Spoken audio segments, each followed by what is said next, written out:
Que l'étranger qui s'attache à l'Éternel ne dise pas: «L'Éternel me séparera de son peuple», et que l'eunuque ne dise pas: «Voici, je suis un arbre sec», car ainsi parle l'Éternel.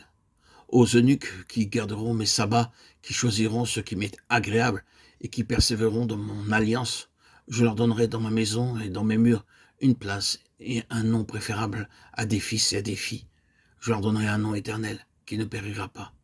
Et les étrangers qui s'attacheront à l'Éternel pour le servir, pour aimer le nom de l'Éternel, pour être ses serviteurs, tous ceux qui garderont le sabbat pour ne point le profaner, et qui persévéreront dans mon alliance, je les amènerai sur ma montagne sainte, et je les réjouirai dans ma maison de prière.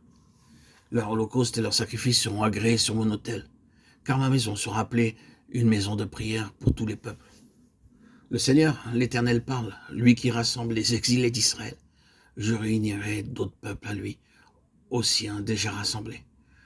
Vous toutes bêtes des champs, venez pour manger, vous toutes bêtes de la forêt. Ésaïe 56, 3, 9. Les gens de toutes les classes sont accueillis avec leur handicap dans la maison de Dieu. Nous lisons au verset 3 que même les eunuques peuvent entrer dans la maison de Dieu. Autrefois, on ne les tolérait pas dans le temple juif. De même, les Amoréens, les Amalécites n'avaient pas le droit d'y pénétrer. Mais Dieu dit dans ce passage que tout le monde sera présent. Qui que vous soyez, quels qu'aient pu être vos manquements, vos fautes ou vos handicaps, quel que soit votre pays, votre famille ou votre mode de vie, que vous soyez illettré ou instruit, riche ou pauvre, civilisé ou non, vous êtes tous acceptés dans la maison de Dieu sans exception. Tous peuvent avoir le même privilège. Les péchés pardonnés et peuvent devenir les membres de la maison de Dieu. Il est important d'être dans la maison de Dieu, mais ceux qui ne seront pas attachés à l'Éternel pour le servir n'y auront point part. Même s'il devait y avoir des handicaps, quel que soit votre pays, votre famille, votre mode de vie, que vous soyez illettré ou instruit, riche ou pauvre, civilisé ou non, vous êtes tous acceptés dans la maison de Dieu sans exception. Tous peuvent avoir le même privilège, les péchés pardonnés, et peuvent devenir les membres de la maison de Dieu.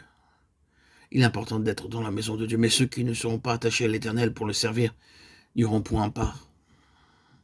Même s'il devait y avoir des handicaps à cause de péchés passés et que l'on soit entièrement ruiné par l'habitude du péché, on peut cependant être transformé, entrer dans la maison de Dieu et devenir utile.